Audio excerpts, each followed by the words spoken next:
안녕하세요. 스미다스입니다. 한국경제에서 이제 오늘 나온 보도가 하나 있는데요.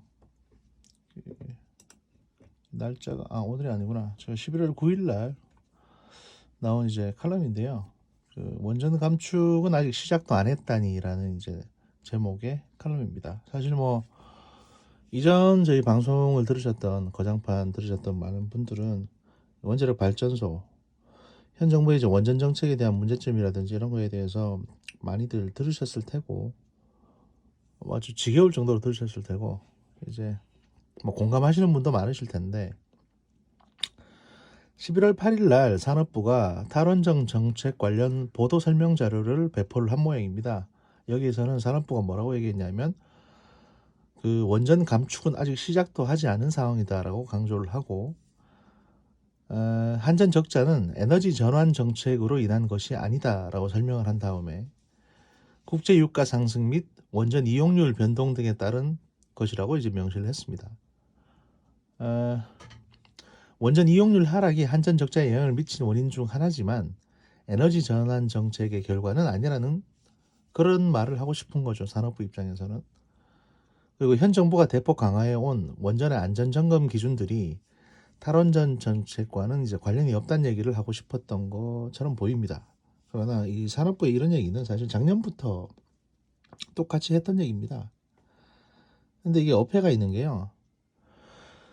여기 내용에도 보면 있다시피 이제 원전 이용률 변동, 그러니까 원전이 자꾸 멈춥니다. 보통 뭐 같은 기준에서 이제 이전 정부 같았으면 그냥 원자력 발전소를 계속 가동했을 텐데 이걸 가동하다가 세웠다가 이러거든요. 안전점검이니 뭐니 해가지고. 근데 이제 보통은 예를 들면 뭐 중대한 안전점검 이슈가 있을 때 멈추는 거는 그렇다고 할 수 있어도 별로 중대하지도 않은데 한두 달씩 멈추는 일이 비일비재했습니다. 그리고 지금 월성 1호기 같은 경우에는 사실상 이제 폐쇄돼 버렸고요. 이게 전문가들 참 답답해 하는데 이러면서 이제 원전은 안 줄였고 숫자는 그대로인데 왜 탈원전 때문에 한전이 적자 본다고 얘기하냐, 이런 식의 이제 산업부가 얘기하는 논리, 그리고 여기에 대해서 이제 국제 유가 상승 및 원전 이용률 변동 때문이다라고 얘기하는 논리, 이거를 대부분의 이제 일반적인 팟캐스트나 이제 언론, 진보적인 언론들은 그냥 이 워딩을 그대로 받았습니다. 예를 들면 뭐 김용민 씨라든지 김어준 씨라든지 이동영 씨라든지 마이앤 피터 그분도 이렇게 쓰는 걸 봤고요. 그래서 국제유가 상승의 내용이 뭔지, 원전 이용률 변동이 뭔지는 모르고 그냥 이렇게만 읽어 내려가면서 탈원전은 아직 시작도 안 했는데 뭐 그런 얘기를 합니다. 한전 적자 본다고 정부 욕한다고. 근데 상식적으로 생각해 보십시오. 탈원전은 시작도 안 했는데 한전이 저렇게 수조 원대 적자를 본다 그러면 그건 뭐 잘 된 겁니까? 그 경영을 잘못한다는 얘기 아닙니까? 그런데도 불구하고 이 자료의 해석에는 거짓말이 수두룩 빽빽합니다. 왜냐? 산업통상자원부가 얘기한 한전 적자의 원인 중에 하나인 국제유가 상승 그리고 원전 이용률 변동, 이게 다 연동이 되어 있기 때문입니다. 원자력 발전소로 전기를 발전을 해야 되는데, 전기를 만들어야 되는데 잦은 안전점검 때문에 원자력 발전소를 못 돌리니까 이걸 LNG 발전소를 돌려가지고 이 전기를 생산을 합니다. 근데 LNG 발전소에 사용하는 원료인 LNG는 원자력 발전소에서 전기 만드는 원료보다 훨씬 더 비싸거든요. 한 8배나 10배 정도 더 비쌉니다. 그리고 이렇게 LNG를 갖다 써대니까 국가적인 단위에서 국제 LNG 가격도 올라가는 겁니다. 이 산업통상자원부 자료에서 말하는 국제유가 상승이라는 거는 LNG 발전소에서 사용되는 LNG 가격이 올라가는 것을 얘기합니다. 거기다가 우리는 수소 경제하겠다고 LNG를 더 많이 수입하고 있습니다. 이게 과연 현 정부 탓이 아닐까요? 솔직히 이런 문제에 대해서 오래전부터 지적을 했습니다만 저희 친문분들이나 진보분들은 귓등으로 듣지도 않습니다. 뭐 에너지 문제에 대해서 잘 모르시니까 그럴 수도 있고요. 또 원자력 관련 전문가들이 이런 걸 지적하면은 뭐 원전 마피아다, 자기 밥그릇 지키려고 저런다, 뭐 이런 식으로 늘 매도를 하기도 했죠. 사실 이런 자료가 돌고 나서 그 전문가들이 지적을 하니까 산업부에서도 이제 뭐라고 했냐면 진위가 잘못 전달됐다라는 식으로 얘기를 합니다. 그리고 이제 원전 감축을 아예 시작하지 않았다는 건 원전의 설비 용량이 줄지 않았다는 의미라고 얘기를 했다고 합니다. 사실 설비 용량, 발전 용량 이런 거 일반인들 잘 모릅니다. 모르는데 이런 얘기를 하면서 일반 국민들을 속이는 겁니다.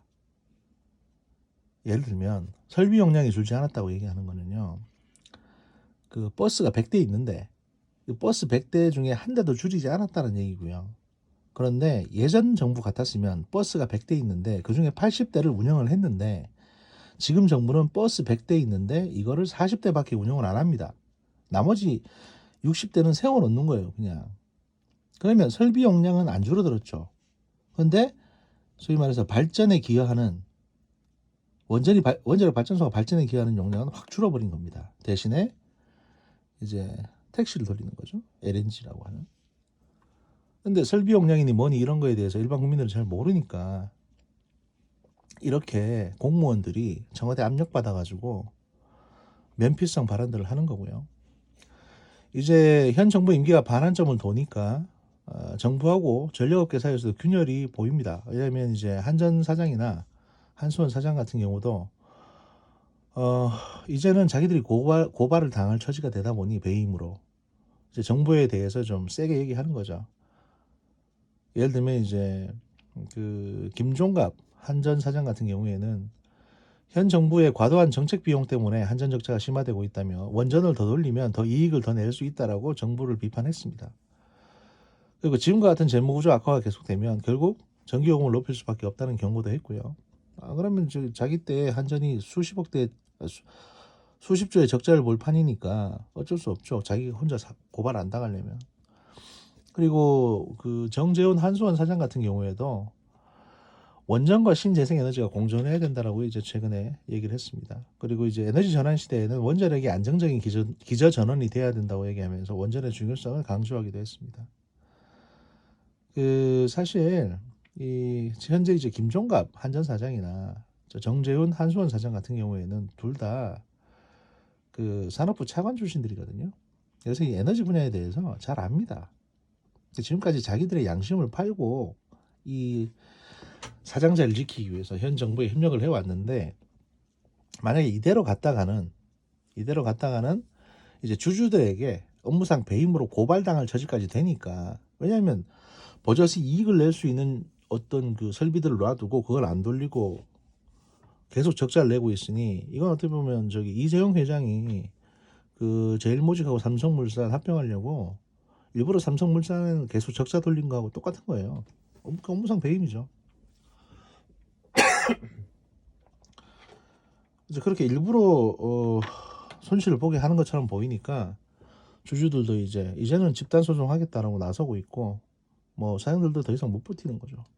예, 뭐 이런 상황입니다 지금 에너지 분야에 있어서는. 그리고 제가 이걸 좀 더 정리해서 말씀드릴까 하다가 지금 그냥 간단하게 말씀드릴 건데요. 지금 이재명 씨 관련해 가지고 양정철 씨나 전해철 씨, 김진표 씨 등이 이재명 씨 만나서 원팀이네 어쩌네 사진 찍고 다니고 이제 이렇게 하는 부분들이 있습니다. 사실 이거는 이재명 씨가 이긴 것도 아니고요. 또 이재명 씨가 안심하셔야 되는 상황도 아닙니다. 왜냐하면 아직 대법원 판결이 남아 있고요. 그 다음에 이 대법원 판결은 언제 나올지 모릅니다. 그리고 대통령 선거까지는 아직도 2년 6개월 이상의 시간이 남아 있습니다. 지금 임기 절반인데 뭐 원팀이라고 하더라도 그게 곧 이재명 씨를 대통령 후보로 밀어주겠다 이런 개념은 아닌 겁니다. 그러면 양정철이나 전해철이나 저런 사람들은 왜 저러냐? 총선 승리를 위해서 과연 저러는 걸까요? 민주당의 총선 승리를 위해서? 민주당의 총선 승리하고 이재명 씨하고 무슨 상관이 있죠? 이재명 씨 지지자들이 민주당 내에서 대다수인 것도 아니고 그 다음에 전 국민 중에서도 이재명 씨를 지지하는 분들이 과반수가 넘는 것도 아닌데 왜 자꾸 이재명 씨를 내세워서 원팀을 강조할까요? 이게 과연 국회의원 선거 때문이겠습니까? 국회의원 선거 승리 때문이 아니고요. 저번에 저희가 거장판에서 말씀드렸던 계파별, 그러니까 친문 쪽에 그 공천 받고 싶어하는 대략 60여 명의 애들이 이제 조국 씨 문제 때문에 아주 큰 실수를 했죠. 그러고 나니까 이제 이해찬 씨가 야 니네 60명 다는 공천이 힘들다. 또 민주당 내에서 입지가 상당히 지금 어려워졌습니다. 왜냐하면 대선 후보가 없으니 어떤 계파 협상할 때 협상력을 갖지를 못하는 거죠. 예를 들면 이낙연 씨 계가 있고 그 다음에 박원순 씨 계열이 있고 이런 상황에서 그쪽하고 뭔가 딜을 하려면 이 친문 쪽에도 대선 후보가 있어야 되는데 지금 그게 없는 겁니다. 뭐한 2년 남았으니까 그때까지 만들 수는 있겠지만 당장 내년 4월이 국회의원 선거고요. 내년 2월쯤에는 공천이 거의 확정됩니다. 그러니까 한 3개월밖에 안 남았는데 지금 3개월 안에 만들 수가 없으니 이재명 씨라도 붙드는 겁니다. 왜냐하면 이제 이해찬 씨는 그래도 이재명 씨한테 우호적이고 이재명을 친문 계열의 어떤 그에서 미는 대통령 후보처럼 이제 밀어가지고 우리 친문이 정신 차리고 이제 열심히 하겠다. 그러니까 60명까지는 아니더라도 우리가 이제 좀 추천하는 한 4, 50명은 공천을 주라. 그러니까 얘들은 내년 국회의원 선거의 승리보다도 내년 국회의원 선거에서 친문 계열 애들이 공천을 받기 위해서 이재명 씨랑 손을 잡은 거고요. 이재명 씨는 그렇게 손 잡음으로 인해서 일단은 뭐 나쁠 건 없죠. 당장 나쁠 건 없습니다. 자기 계파 쪽의 공천도 좀 확보할 수 있고 그런 협상력도 가질 수 있고 그 다음에 혹시 모르는 대법원 판결에서 뭐 친문 쪽에 협력을 구하는 지금 당장 뭐 각 세워봐야 뭐 나쁘기만 할 테니까 뭐 그런 건 있을 수 있는데 내년 선거 끝나고 나면 내년 총선 끝나고 나면 또 버림을 받을지 모릅니다. 왜냐하면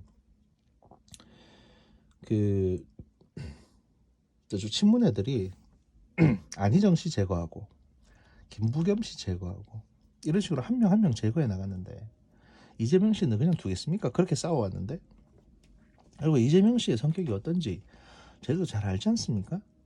그렇게 살갑게 서로 밥 먹을 사이 아니잖아요. 이재명 씨가 얼마나 이제 어떻게 보면 이제 카리스마 있는 인물이라는 걸 자기들 아니까 그 사람이 만약에 대통령이 됐을 경우에 본인들이 어떤 꼴을 당할지는 누구보다도 잘 알 겁니다. 왜냐면 나쁜 짓 한 애들이 원래 잘 알거든요. 자기 어떤 결말에 대해서.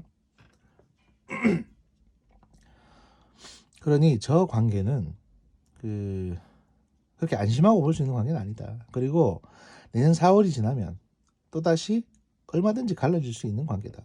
이렇게 보셔야 되기 때문에 당장 둘이서 밥을 먹든 악수를 하든 손을 잡든 껴안든 그냥 그런가 보다 선거 앞두고 라고 생각하시면 되고요. 절대로 안심하거나 또는 뭐 실망하거나 이러실 필요는 없다고 생각을 합니다. 이재명 씨 좀 갑갑해요. 제가 보기에는 제 양반도. 하여튼 뭐 저는 뭐 특정 인물을 지지하는 건 아니기 때문에 요 분석에 대해서는 이 정도 말씀드리고요. 추가적으로 만약에 더 나오는 게 있으면은 제가 이제 말씀을 드리겠습니다. 그리고 사실 이낙연 씨 같은 경우도 지금 입장이 좀 난감해져 있거든요. 뭐 국무총리고 이제 이미지도 괜찮고 하니까 지금은 1위지만 총리 그만두면은 대선 후보 지지율이 한 25%는 날아갑니다.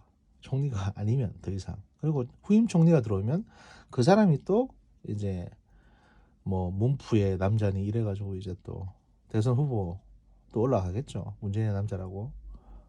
그래서 지금 문재인의 총리 자리를 누가 할 건가? 지금 김진표 씨하고 이제 정세균 전 국회의장하고 지금 총리 자리를 다투고 있다고 하는 얘기가 있는데 이런 문제들 때문에 친문 쪽에서는 이제 다방면으로 저렇게 하고 있는 것 같습니다. 아무튼 뭐 일단은 이 정도 분위기라는 것만 알아두시고요. 추가적인 사항이 확인되면 또 말씀드리겠습니다. 감사합니다.